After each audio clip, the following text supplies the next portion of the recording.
Bom, vamos começar a nossa segunda unidade com o nosso terceiro, né, digamos assim, tópico, que é números racionais.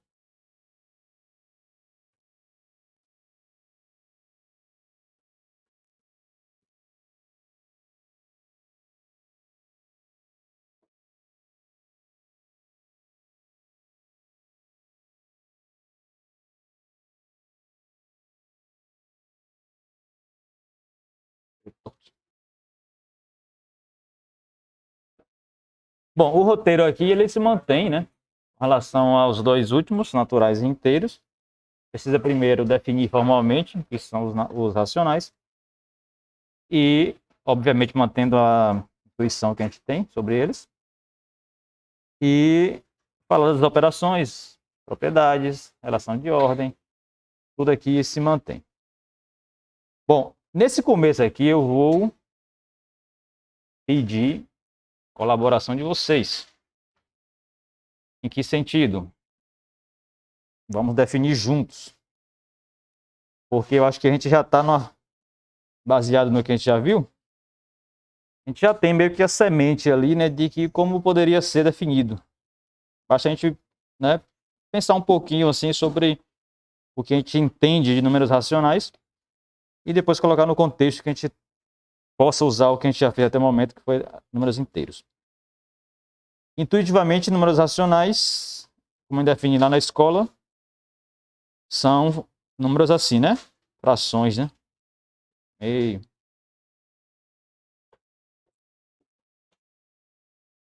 Essas frações vão acabar englobando os inteiros quando aparecer com situações como essa, assim, né? De modo que essas frações são construídas sempre a partir de pares de números inteiros. Beleza? Cada fração é construída a partir de um par de número inteiro, onde você coloca o numerador, onde você coloca o denominador. Nós temos apenas uma única restrição, que é, por exemplo, essa daqui. Não pode acontecer. Quando esse inteiro que fica no denominador, ele não pode ser zero. É isso? Então, isso aqui é a única coisa que a gente não quer.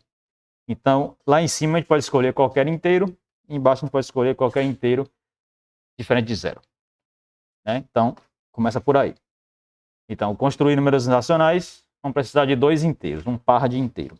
Esse par de inteiro, cada um tem digamos assim, um papel.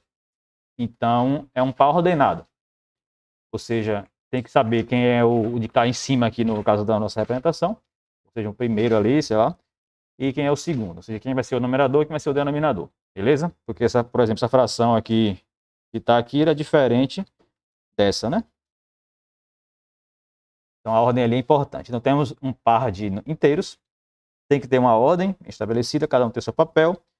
Só que também uma coisa fundamental da questão dos números racionais, que nós lembramos aí da escola, é isso aqui. Vou colocar aqui nesse exemplo do meio mesmo. Esse racional 1 sobre 2, ele é o mesmo que esse outro racional 3 sobre 6, não é? Assim também como, digamos, pode pegar negativo, né? Por exemplo, menos 2, menos 4. Não é isso?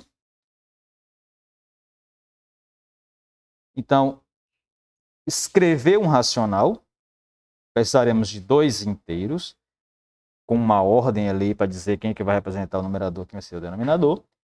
Mas também temos que considerar que essa representação não é única. Você pode ter representação diferente para o mesmo número. Qual é a relação que esses quatro números que aparecem aqui devem satisfazer para que esses dois racionais sejam iguais? As duas representações aí sejam, na verdade, a mesma representação, quer dizer, representações diferentes para o mesmo número. Qual é a relação entre esses quatro números aí?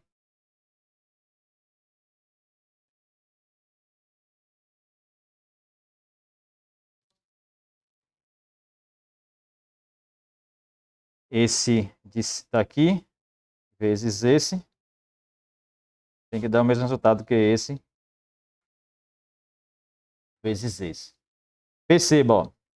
É claro que quando a gente faz muitas coisas de frações, que a gente faz simplificação, o que a gente pensa é sempre pegar uma fração e ficar dividindo por números até reduzir, né?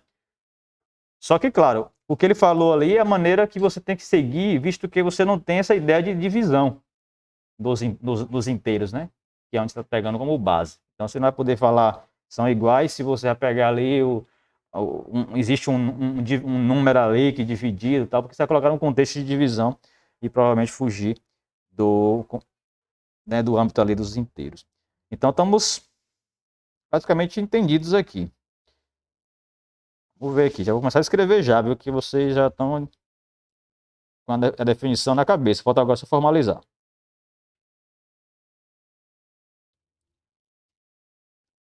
Primeiro, como eu falei, precisamos de dois números inteiros. Um deles não pode ser zero, que é que vai fazer o papel do denominador ali. Então, sobre o conjunto, se são dois inteiros e tem uma ordem específica, o conjunto no qual a gente vai trabalhar é o conjunto Z, pegando um inteiro, cartesiano, Z, porém, esse outro Z aqui vai ser onde a gente vai tirar o denominador, digamos assim. Vamos colocar aqui Z, asterisco, para que você não pegue o zero. Então, neste conjunto, ou seja, dali nós vamos reunir o nosso par de inteiros, e cada um fazendo o papel ali do numerador e denominador. Vamos definir uma relação, que a gente vai querer mostrar aqui a relação de equivalência, e essa intuição de que a representação pode ser diferente para o mesmo número. Então, vamos definir uma relação.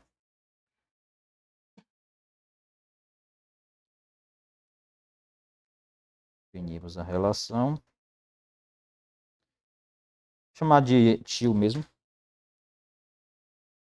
Tem alguma coisa aqui que está dando mau contato na tela que não está. Ah. Hoje o dia vai dar problema aqui. Qual vai ser a relação? Vamos colocar aqui o par AB estará relacionado com o par CD quando... Aí vamos lá para a nossa intuição. Esse par AB, o A ele vai fazer, digamos assim, o papel do numerador, que a gente conhece, o B do denominador, assim como o par CD. Então, na verdade, o que a gente vai querer nessa relação é justamente colocar condições nos quatro números para que intuitivamente nós possamos dizer que eles vão representar o mesmo racional. Então a gente volta para cá, pega aí a resposta do rapaz ali. Ficaria essencialmente como se estivéssemos olhando para essa igualdade. A sobre B igual a C sobre D. Quais as condições aqui? Então as condições aqui, como ele tinha dito, é justamente, né? Se eu multiplicar o A pelo D, tem que dar o mesmo número que multiplicar o B pelo C. Ou C por B.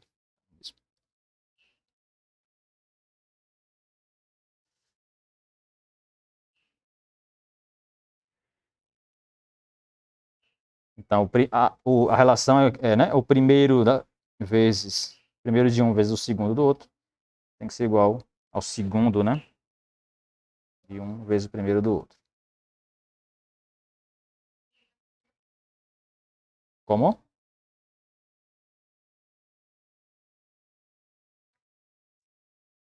O AB entre parênteses, ele é um elemento desse conjunto aqui. Um par. Onde o primeiro, ele é um número inteiro, tá? Qualquer. E o segundo, ele é um inteiro, porém diferente de zero. Esse segundo aí vai ser justamente o que a gente vai identificar como o denominador ali, né? Da fração. Isso. Por isso que está ali diferente de zero. Então, esta é a relação. Percebe que é naturalmente condizendo com a nossa intuição aqui sobre números racionais. Então, perceba também que não tem aqui, dentro dela está um contexto todo já estabelecido anteriormente, que é o contexto de números inteiros, multiplicação de inteiros, né? E tal. Não tem nada aqui de que não tenha sido formalizado anteriormente.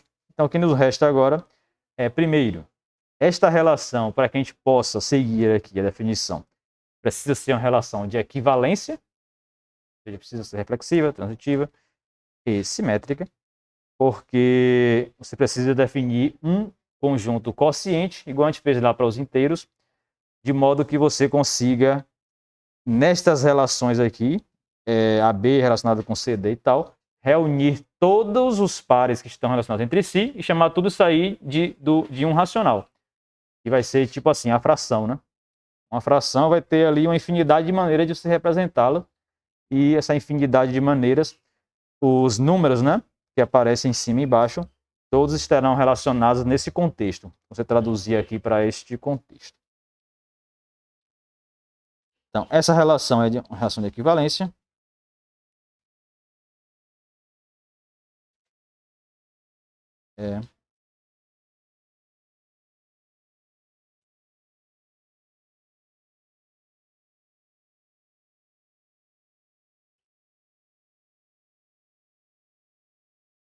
Vamos ver aqui. Tá na agonia aqui, o negócio está sem funcionar direito. Primeira condição, ela precisa ser reflexiva.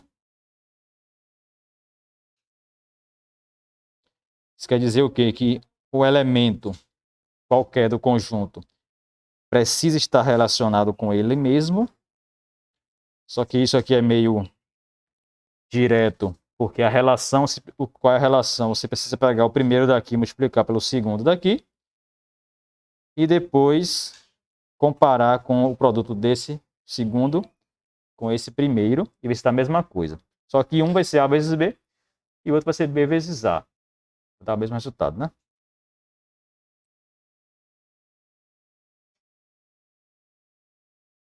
Pela comutatividade do produto, né, de inteiros. Uma relação de equivalência, ela precisa ser também simétrica, que é isso, né? Se você tem AB relacionado com o CD, então o CD tem que estar relacionado com o AB. Vou fazer aqui uma pequena justificativa embaixo. Se AB está com o CD, significa dizer que A vezes D é igual a B vezes C. Só que A vezes D igual a B vezes C, também vai garantir que o CD está com o AB. Que aqui, quando você for olhar esta relação, você vai multiplicar o C pelo B e o A pelo D.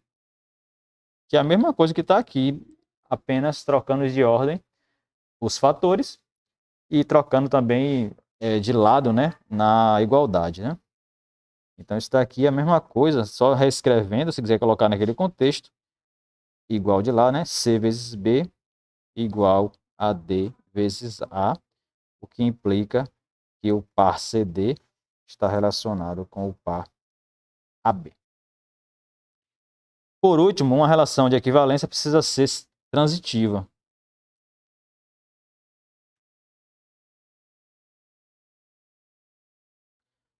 Que é a relação que diz que, propriedade que diz que se o AB está relacionado com o CD, e o CD, por sua vez, está relacionado com outro par, digamos, F, então o primeiro, que é o AB, está relacionado com o último, que é o EF.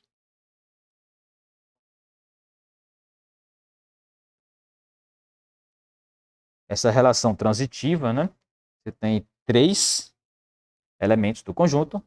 Se o primeiro está relacionado com o segundo está com o terceiro, então o primeiro está com o terceiro. Vamos ver aqui rapidinho como é que justifica isso, com a definição que a gente tem. Se AB está com o CD e CD está com F. Vou colocar já de vez as duas definições. Vamos ter... Gente, que foi isso? Vamos ter AD igual a BC pela primeira e C vezes F igual a D vezes E pela segunda. Tudo bem aí? O que é que você quer? Você quer comparar o AB com o EF. Ou seja, você precisa multiplicar o A pelo F e o B pelo E e ver se dá a mesma coisa. Certo?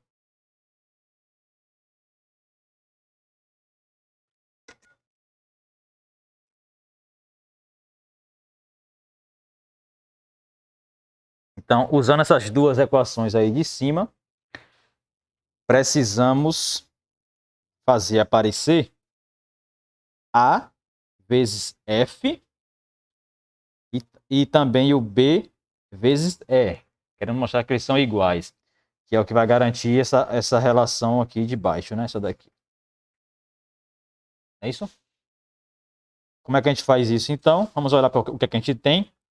Por exemplo, se você quer fazer aparecer o A vezes F, na equação de cima, nós temos só o A vezes D.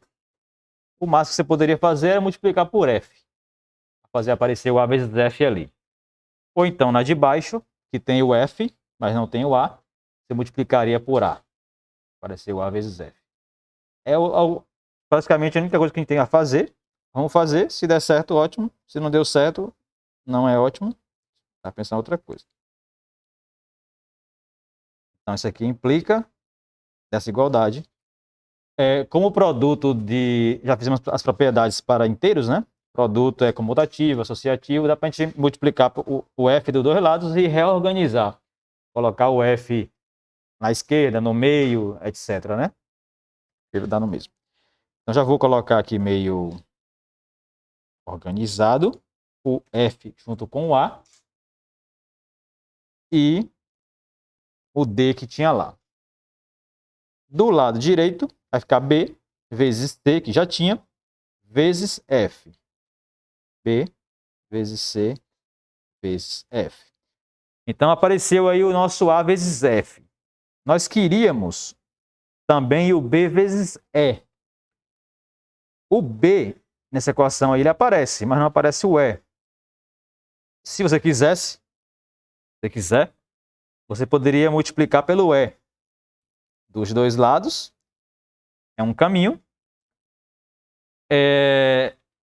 Um outro caminho é fazer a substituição direta, que vai dar o mesmo. Esse C vezes F, que está aqui, substituir pelo D vezes E. Ok? Vai aparecer o E que você estava querendo. Se você multiplicasse por E, também daria certo. Percebe que se a gente multiplicar por E, vai ficar, além do AF, do lado esquerdo, fica DE. E do lado direito, além do BE, ficaria CF. Só que o DE e o CF são iguais, pela equação aqui de baixo. Então ficaria o mesmo número de um lado e do outro, multiplicando o AF e o BE. Então daria no mesmo. Siga esse caminho. Então, substituindo aqui, que é o que eu tinha dito antes, vamos trocar esse C vezes F por D vezes E. D vezes E.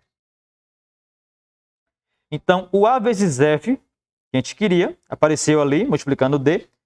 O B vezes E também apareceu na frente, igual a ele, multiplicando pelo D também. Então, você já vem ali, né, com a mão ali coçando, tremendo, para cortar aqui. O D pode?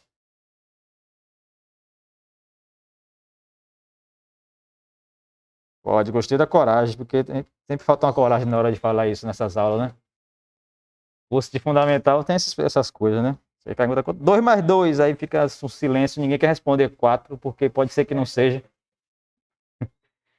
Então aqui pode, mas pode por quê? A lei do cancelamento e a lei pôde ser aplicada aqui porque o nosso D, que foi cortado, ele é diferente de zero. Por que ele é diferente de zero? Porque ele é o elemento da direita, né? O da direita aqui sempre é diferente de zero. O segundo aqui, né? O segundo elemento do par, segunda entrada, sempre é diferente de zero. Então, você pode cancelar. Você tem que lembrar isso, né? O cancelamento, você precisa garantir que o elemento está sendo cancelado no produto, né? Sempre é diferente de zero. Na adição, não precisa se preocupar com isso, mas no produto, sim. Então, isso aqui implica que o A vezes F é igual ao B vezes E. E essa igualdade, por sua vez, significa o par AB relacionado com o par EF, como queríamos. Beleza? Tudo bem? Temos então ali um conjunto Z cartesiano, Z estrela. Definimos uma relação sobre ele que estamos mostrando, acabamos de mostrar, que é uma relação de equivalência. Sempre que acontece isso, você pode falar do chamado conjunto quociente, ou seja, o conjunto das classes. Então, vamos para a nossa próxima definição.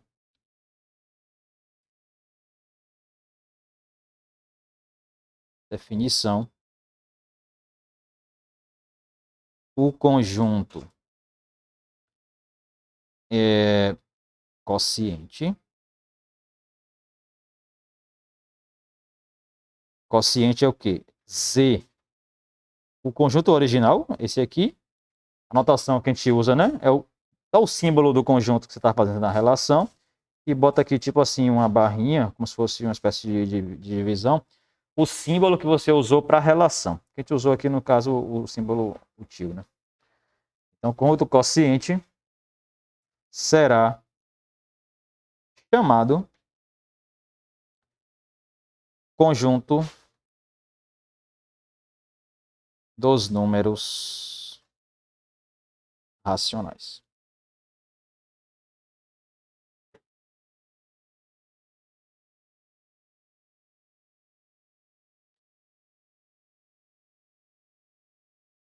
Nessa definição, já vou emendar aqui a nossa notação.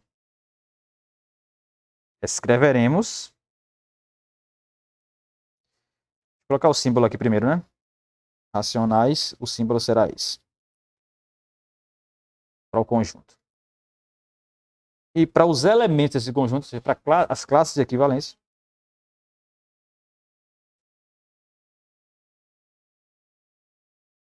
vamos usar este símbolo aqui. A sobre B, isso aqui vai significar o conjunto de todas as classes que estão, de todos os elementos que estão relacionados com o AB. Só um segundinho, só para eu terminar de copiar aqui. Ou seja, é a classe, o conjunto das classes Z, será o Q ali, né? Que é o Z cartesiano, Z estrela sobre tal. Cada elemento desse conjunto será simbolizado desta forma. Cada elemento aqui ele é um conjunto, né, formado por todos os pares que estão relacionados entre si. Ou seja, é o mesmo símbolo da fração lá, quem está acostumado. Certo? Então, nesse conjunto aqui, o que nós estamos dizendo é que cada número racional será simbolizado assim e os elementos racionais lá, né, eles serão iguais, porque são classes de equivalência, quando você tiver nessa notação, a mesma coisa que a gente aprendeu lá na escola, o A sobre B será igual ao C sobre D, quando o A vezes D for igual a B vezes C, porque isso vai significar que os elementos estão relacionados. Consequentemente, as classes são as mesmas, logo, os mesmos elementos no conjunto. Pergunta aí?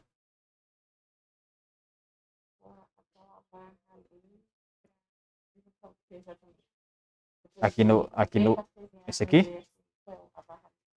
Isso é o símbolo que a gente usa para chamar esses conjuntos que a gente chama de conjunto quociente. Que é quando você tem um conjunto, que o nosso conjunto aqui, ele é isso aqui tudo, ó. Z cartesiano, Z estrela, é um conjunto só, E nesse conjunto nós definimos uma relação que a gente mostrou que é a relação de equivalência. Aí quando você tem este contexto, você pode construir esse outro conjunto que é chamado conjunto quociente e o símbolo sempre é esse. Por exemplo, se você tiver um conjunto A e você fez uma relação de equivalência nesse conjunto, chamada de R, eu coloco aqui R. Aí você escreve assim. Isso aqui são todas as classes. É o conjunto das classes, digamos assim. Ó. É o símbolo, um símbolo padrão para conjunto quociente.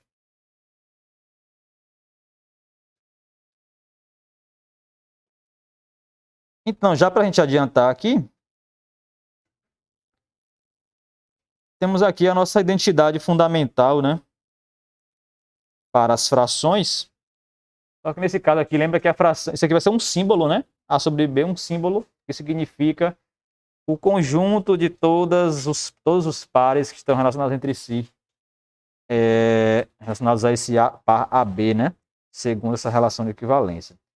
Mas para duas classes serem iguais, é necessário o suficiente que os elementos que estão representando eles, que no caso aqui seria o par AB, e nesse caso aqui o par CD, que eles estejam relacionados segundo aquela relação de equivalência.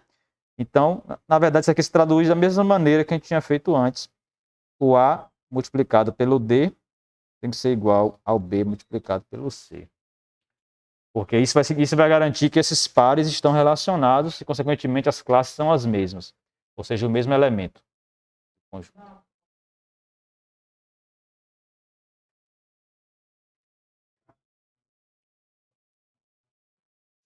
Não, não. Aqui, por enquanto, não. Só a raiz, né, assim, dessas coisas, mas ainda sem essa noção. A noção está embutida já, porque é um contexto único, né? Mas sem, digamos assim, sem esse objetivo, digamos assim, de falar em proporção.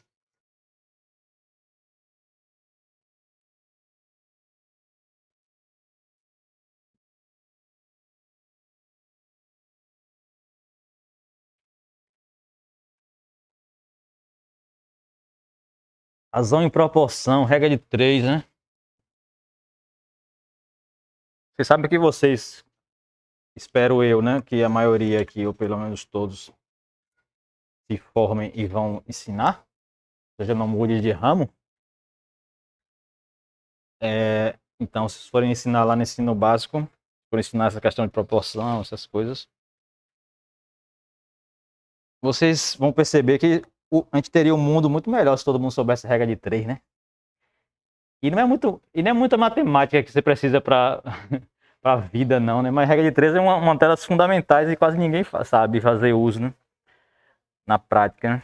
Mas é uma coisa que a gente se usa muito assim, né? Ou se deveria usar, né? E por uma razão ou por outra, as pessoas não aprendem direito, né? Isso é uma missão para vocês aí, que vão para a escola, ensinar essas coisas, né? A primeira missão é porque você tem que fazer a pessoa não odiar matemática, né? Não sei por que a pessoa odeia matemática. Por que a maioria das pessoas odeia matemática para vocês? Porque vocês já escutaram alguém falar assim, com certeza, né? Tal coisa de matemática, não sei para que eu aprendi isso, nunca usei isso. Aí tem aqueles memes, né? Aqueles memes da internet, né? É mais um dia que se passa e eu não usei fórmula de Bhaskara para nada. Não tem essas coisas? Só que isso é só para matemática? Não, né? Quantas coisas que a gente vê na escola que você pode ser que, dependendo da área que você siga profissional, você passa a vida toda e nunca mais veja, nunca mais use nenhum dia. Mas ninguém fala nada, não. Só da matemática, né? Reparou? Ninguém se preocupa se você sabe classificar ali, sei lá, é, como? Então, é algo que a gente precisa trabalhar, né? A gente.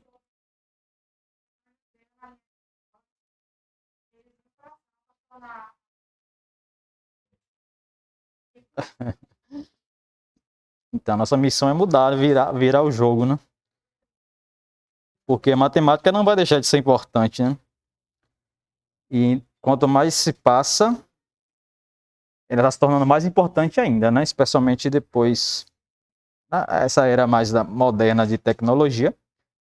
Mas matemática a humanidade precisa saber, né? Não tem como a matemática deixar de ser importante, né? Pode entrar governo, sai governo.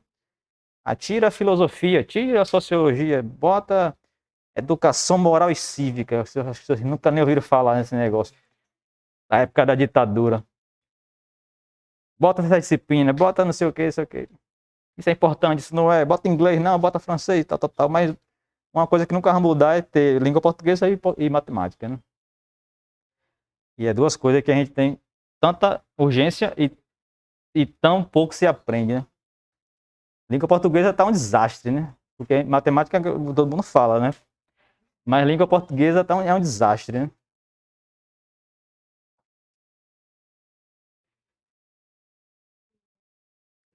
Quem é que você acha que. Qual você acha que é a proporção maior? De quem não sabe regra de 3, por exemplo, ou uma fórmula de Bhaskara com essas regrinhas? Ou quem não sabe usar, por exemplo, o termo literalmente? Não sabe diferenciar o sentido conotativo do denotativo de uma expressão. Né? Eu estava assistindo o jornal, aquele jornal do meio-dia, local. Aí tem a parte de esporte, não tem? Aí tava, sei lá, Itabaiana e não sei, Sergipe, sei lá, não sei, dois times aqui do local, não lembro que era não. Aí, veja isso na televisão, né? Quer dizer, um repórter e tal, você acha que é a pessoa que lê e tal. Aí ele fez o seguinte comentário. Digamos, Itabaiana, não sei qual foi o time não, mas digamos Itabaiana. No segundo tempo, Itabaiana literalmente bombardeou a zaga do não sei o quê. Aí isso um dia desse, no contexto de guerra Rússia e Ucrânia, o cara falar que o outro literalmente bombardeou o outro. Um repórter na televisão, né? Quer dizer, você chega lá do olho, assim, não é possível que os caras estão jogando bomba lá, não é possível.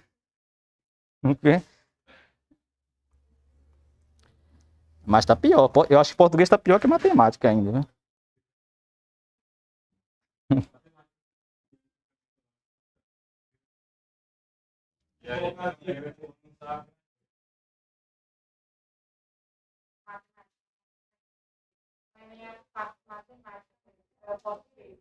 Aham.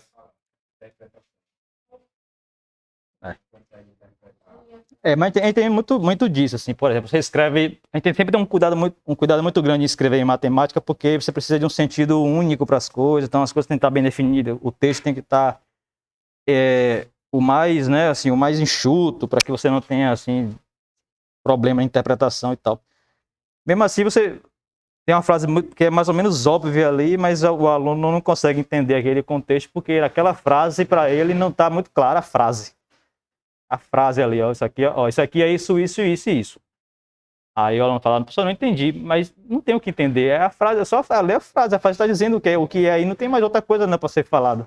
A frase está ali, tá ali a frase, é só ler ali e entender a frase, não tem nada de matemática aí. Enfim, é assim mesmo. Quando eu era mais nova, tinha alguns professores que eles, não sei, parece que eles gostavam de ver os alunos tirando nota baixa. Eu não sei, era muito esquisito. Professores mas essa é minoria, sabe? E com o passar do tempo, tá ficando cada vez mais minoria esse tipo de gente, né?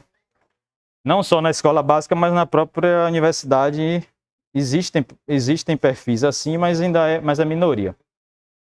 Mas é minoria. Mas mesmo assim, vocês como licenciandos, têm a missão de que, assim, mesmo que você tenha tido esse processo traumático, esquecer e fazer o seu melhor, né? Fazer a sua parte, cada um fazer a sua parte. Você não pode, tipo, ceder a continuar, né, a mesmice ali, continuar nessa mesma coisa, porque senão as coisas não evoluem, né? E você mesmo vai virar um profissional meio frustrado ali, meio infeliz, né? Eu acho que vai ser muito infeliz você chegar numa sala assim e você tá explicando algo que você tá nem interessado se a pessoa assiste ou se, não, se entende ou se não entende. É meio estranho, né? É não? Você tá na profissão assim. Melhor mudar, né? Mudar de profissão. Você não tá dando mais valor, né? Mas tem outro caso que, como vocês são professores, a gente precisa falar, né? É, talvez seja uma minoria, né? Mas grandes, em alguns casos desses assim, desse tipo de professor, é meio uma mistura ali de é uma insegurança barra incompetência. Em que sentido? De você não conseguir passar o conteúdo, você não conseguir motivar o aluno a entender, você não conseguir atingir seus objetivos que deveria ter, e você transfere aquela responsabilidade para o aluno, como se ó, essa nota aqui a turma está tirando toda zero, então eu não tenho responsabilidade nenhuma porque os alunos ninguém quer estudar. Então ele transfere toda a responsabilidade para os alunos como se ele próprio não tivesse nenhuma uma responsabilidade. Então você vai encontrar, não vai ser, já encontraram e vão encontrar na frente professores ou colegas que trabalham com vocês que vão ter esse perfil, enfim. As coisas são assim, né? A gente sempre se depara com profissionais que não são exatamente como a gente gostaria, né? E vai. Segue o jogo. Oi? Esqueceram, foi?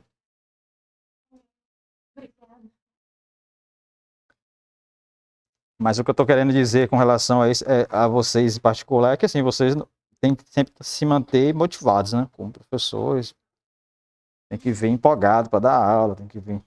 Tal. É claro que tem dia que você está mais cansado, tem dia que também os alunos estão cansados e, consequentemente, não respondem aquela sua motivação, aí fica. Mas você tem que. Se você já chegar desmotivado, não tem como o aluno estar motivado, né? A pessoa chegar assim com aquela preguiça de ensinar, não tem quem se sinta motivado, né? Em aprender, né?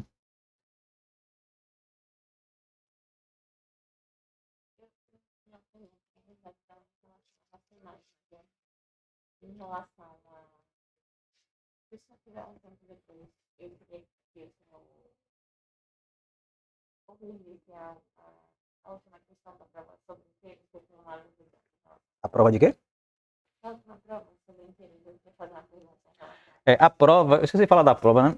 A gente vai fazer a correção, né, dela, toda a discussão da prova, quando eu entregar. Eu não faço antes porque, assim, a discussão só dá para ser feita depois que eu ver as respostas de vocês e, por acaso, perceber alguns padrões, tipo assim, tiver algum erro que muita gente cometeu, aí você, né, enfatiza, ou alguma passagem assim que vale a pena destacar, né? Aí eu espero corrigir. Se corrigir, eu espero que. Eu acho que a gente tem aula quarta, né? Acho que para quarta talvez não consiga trazer, mas para segunda com certeza, próxima segunda. Aí eu trago a prova para a sala, entrego para vocês, vocês vão olhar e a gente vai discutir. Vou lá, vieram os seguintes erros aqui, desse jeito, não é desse jeito que faz, desse jeito assim, esse erro aqui isso, é errado por isso e tal. A gente discute no dia, porque discutir antes sem olhar fica meio falado sobre nada, assim, sobre o vazio, né? Você não tem o que fazer, né? Pode ser que eu fique falando de uma coisa que, quando eu vou corrigir, né, nem existiu. Né? De um erro, um possível erro que eu achei que vocês iam errar, mas chega lá ninguém errou. Aí não faz sentido nenhum ter falado. Aí, mas no dia que eu for entregar, a gente discute. Eu não entrego, boto só a nota, não. A prova ela faz parte do aprendizado, né? Você tem que olhar a sua prova, tem que olhar os seus acertos, tem que olhar onde é que você errou também. E tudo, como é que faz, como é que poderia ser feito certo, por que aquele seu erro é um erro. Tudo isso, não pega só a prova, olha a nota e guarda lá não, porque senão não aproveitou nada ali da avaliação. Muito bem. Fecha parênteses. Continuar. Segunda-feira é a nossa aula de mais curta, né? De conteúdo, né? Focada da turma da noite, especialmente. Bom, então com essa anotação e com esse contexto que nós temos agora, nós podemos já escrever as coisas que, por exemplo, escrevemos aqui no começo para dar intuição. Que eram essas igualdades aí. Né? Então, este número racional, podemos afirmar agora, que ele, por exemplo, é igual a este número racional, pois, se você faz o produto deste 2 por este 6, dá o mesmo resultado que o 3 vezes o 4. Então, estamos no contexto lá agora da escola, com essa notação. Veja que a diferença aqui é que a gente não está entendendo 2 sobre 3, é assim que a gente vai falar, 2 sobre 3, como 2 dividido por 3. É a única coisa que a gente não vai traduzir aqui, né? Como se fosse uma divisão. Mas apenas 2 sobre 3. 2 sobre 3 é o número. 2 sobre 3. Não tem nada, não pensa em divisão. Oi? Chega porque, no caso dos racionais, vai fazer sentido você fazer divisão. Oi? Dos racionais mesmo. Dos racionais mesmo. Porque você vai poder, quando você vai ter uma divisão bem definida, né? Nos racionais, porque quando você pega um racional e divide por outro racional, diferente de zero, vira um outro racional, né? Então, dentro do contexto de racionais. Inteiros não é divisão. Você poderia falar em divisão de inteiros? A priori sim, mas não é uma divisão, não é uma operação fechada nos inteiros. Ou seja, você pode dividir inteiros, mas o resultado ser um número que não é um número inteiro. Pode dar certo de dividir e aparecer um inteiro, mas na maioria das vezes vai dar errado, né? Vai dar um número que não é inteiro. Mas racionais não tem esse problema. Então a gente pode falar e vai falar, né? Assim como a gente falou de subtração nos inteiros e não falou subtração nos naturais, a gente fala de divisão nos racionais, embora não tenha falado nos inteiros. Beleza, para encerrar e já começar a próxima aula. A aula é vocês que fazem, né? A gente vai fazer aqui já a definição das operações, adição e multiplicação.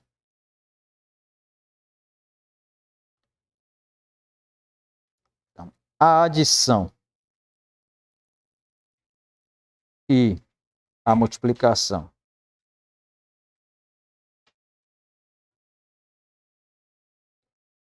nos racionais, ou seja, em que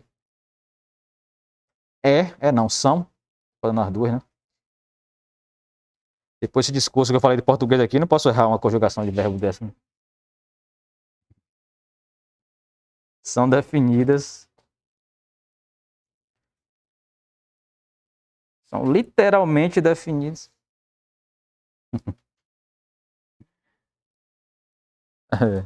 Por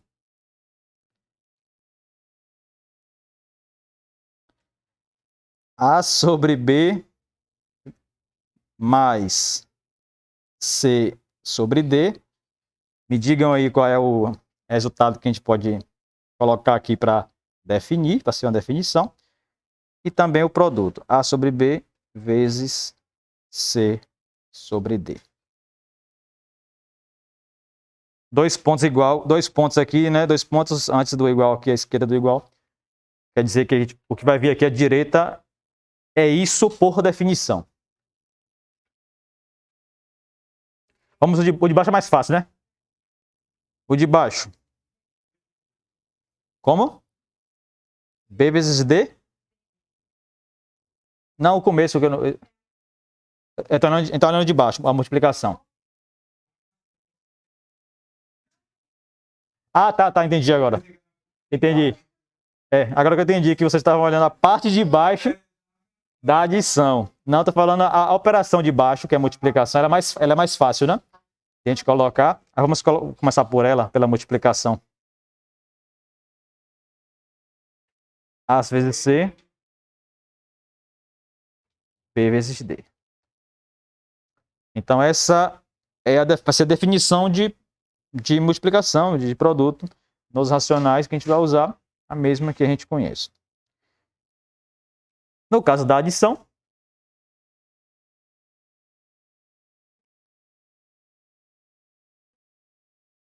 AD mais CB, BC, dá no mesmo, né? Sobre BD.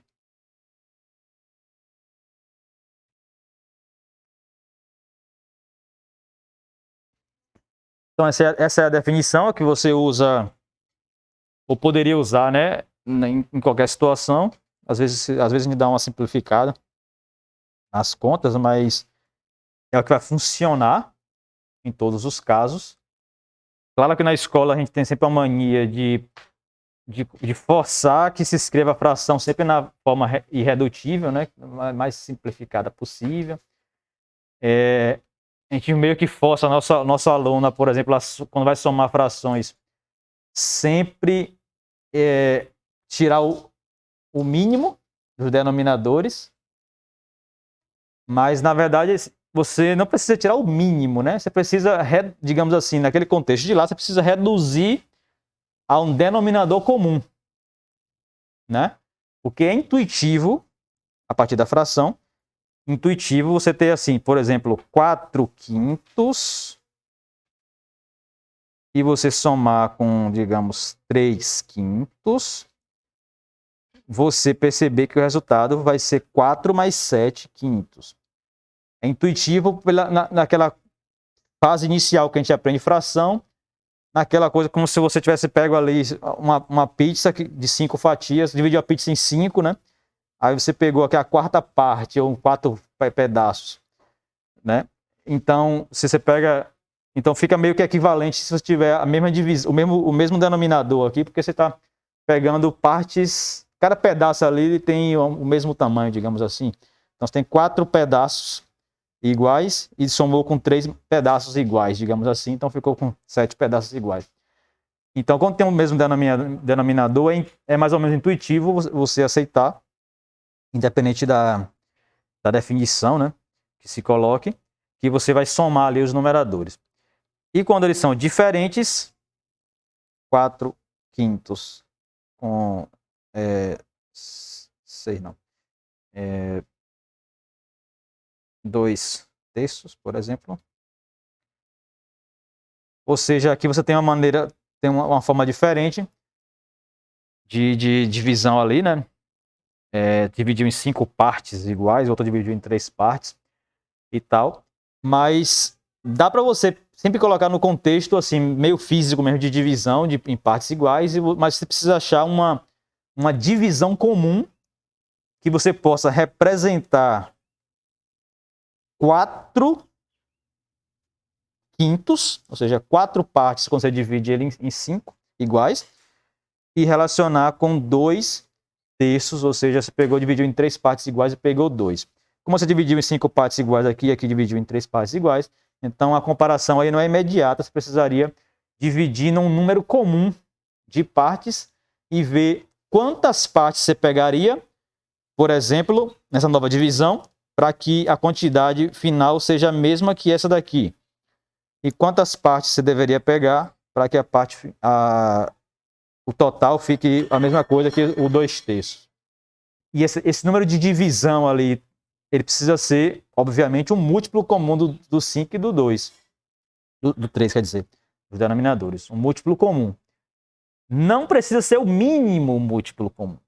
É um múltiplo comum. Você poderia colocar aqui o 15, vezes 3, mas podia botar 30, você podia botar 45, você podia botar qualquer múltiplo comum. A única diferença é que, normalmente, se você colocar um múltiplo maior, o resultado final vai se dar uma fração que ainda não está na forma irredutível. Mas só porque a gente tem essa mania ali de achar que tem que ser, de qualquer forma, colocado uma fração irredutível. Mas não precisa, na verdade, né? Está na forma irredutível. Se quiser, sim. Se não, não precisa. Por exemplo, sei lá, você acha que é com 7, vai dar uma coisa assim. E será que não seria melhor falar, em vez de tirar uma MC, caso ela tenha dúvida com isso, deixa na forma mais reduzida possível e depois só até deixar o denominador primo entre si, né? Multiplica e aí volta para o modelo de A, BA mais BC sobre BD, não é isso? Esse modelo aí, esse resultado final aí, ele vai funcionar independente se tem numerador igual, se tem denominador igual, denominador diferente. O resultado sempre vai dar aquilo ali. Daquele jeito. Só que a questão toda é, nesse caso aqui da gente, por exemplo, 5 e 3, nos denominadores, o MMC vai dar justamente os 5 vezes 3. Eles são coprimos, né? Vai multiplicar. Mas a questão da simplificação é quando, especialmente quando os denominadores aqui eles não são coprimos. Por exemplo, aparece aqui um 6 aqui embaixo e aqui, por exemplo, um 4. Então você não precisa colocar um denominador 24. Você pode pegar um denominador menor. Um 12. Então, pode ser possível pegar um denominador menor do que o produto. Mas não é porque é possível que é obrigado a fazer isso, ou só tem aquele jeito, né?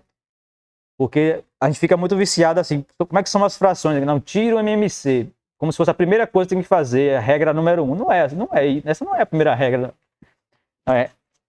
Intuitivamente é reduzir ao mesmo denominador. Enfim, reduzir ao mesmo denominador. Agora, se esse denominador vai ser o menor possível ou não, já é uma segunda etapa, né? Depois que você entendeu o que é necessário reduzir ao mesmo denominador, você pode passar por uma etapa dizendo, olha, em algumas situações você pode pegar um denominador um pouco menor, que vai facilitar a conta depois. E para facilitar a conta depois, você vai fazer uma conta antes, né? Não vai adiantar nada, né? Porque para a fração ficar aqui simples no final, você vai ter que fazer uma conta do MMC antes. Então, ganhou o quê? Não ganhou nada, né? Não ganhou nada. Então, por isso que assim, você sempre ensina, claro, a questão do MMC, da maneira, né, digamos assim, de colocar o mesmo denominador, de achar esse denominador comum, porque dá para achar o MMC, né, por algoritmozinhos. Mas o que você não pode é colocar aquilo como se fosse obrigado sempre você colocar o denominador comum sendo o MMC. Porque não é obrigado, né? Você faz a conta normal se você achar qualquer outro múltiplo comum. A intuição que tem que ter é essa de ter um denominador comum. Essa que é a intuição.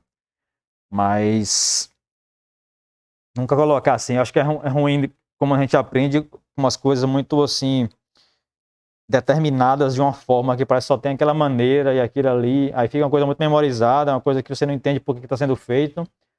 Então, você vai pegar aí 90% das pessoas, vai perguntar por que soma fração, você tira MMC e ninguém sabe nem o que está fazendo. Não está nem percebendo que você está só colocando ali, pegando as mesmas frações, representando de maneiras diferentes, porém compatível no sentido de ter um denominador igual nas duas. Então, tipo, 4/5, que a gente está colocando aqui, né? 4/5 é a mesma coisa que você pegar dividir uma coisa em 5 e pegar 4 partes, dá a mesma coisa você dividir ela em 10 e pegar 8 partes. Ou dá a mesma coisa se você dividir ela em 15 e pegar 12 partes, né? Não é isso? Então, você fala assim, eu vou comprar uma pizza, você quer dividir em 5 fatias e você comer 4, ou você quer dividir em 15 fatias e comer 12? Só se você tiver preguiça de cortar, né? Porque é a mesma coisa, né? Só que pode ser que a pessoa, pela falta de, digamos assim, de uma apresentação mais intuitiva sobre isso e ficar muito nesse negócio de regrinha para lá, ela não tenha nem percebido que é a mesma coisa, né? Você quer pegar uma pizza, normalmente vem 8 fatias, né? Uma pizza grande. Aí você quer comer 4 fatias da pizza que vem 8, ou você quer dividir ela em 16 fatias e comer 8? Aí a pessoa não sabe nem perceber que é a mesma coisa, né? Então, você chega no restaurante, você quer a pizza grande é R$ 50, vem 8 fatias. E tem a pizza família, que vem 40 fatias e é R$ 200. Só que é a mesma pizza, só que o cara pegou e dividiu. Já foi dividir. E a pessoa acha que é mais, né? Porque é mais fatia, entendeu? Aí eu sei que com matemática tem que falar, não, qual é o raio da pizza? Qual é o raio? Tem que perguntar qual é o raio. Negócio de quantidade de fatia não interessa, né? Beleza.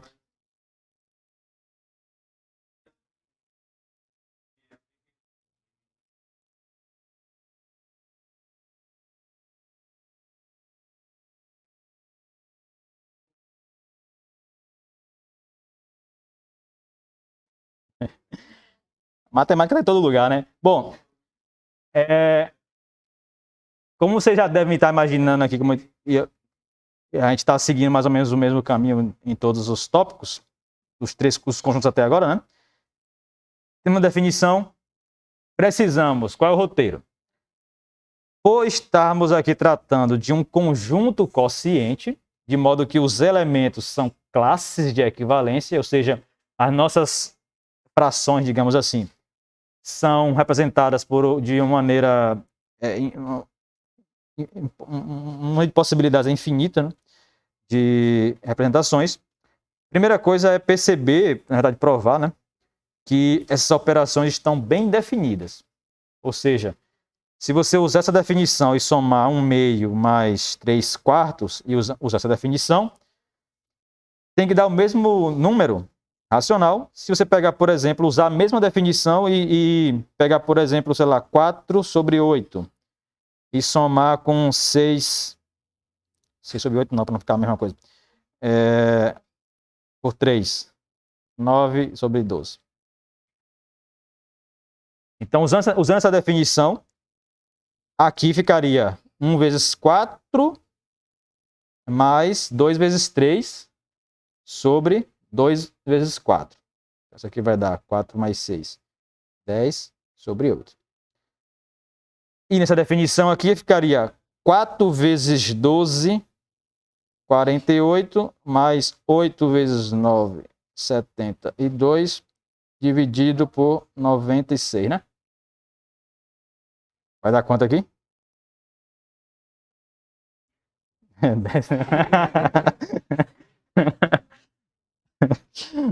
10/8, exatamente. Dá 11, 12, 120, né? Então, os números que aparecem aqui finais, eles estão representados de maneira diferente, porque são classes de equivalência, tem uma infinidade de maneiras de representar, mas eles devem estar relacionados no final. Ou seja, se você multiplicar esse de cima por esse de baixo, tem que dar a mesma coisa que multiplicar esse de baixo por esse de cima. Tem que estar relacionados para representar o mesmo número. Assim como o produto. Então, o passo seguinte é esse. A gente vai fazer essa continha depois.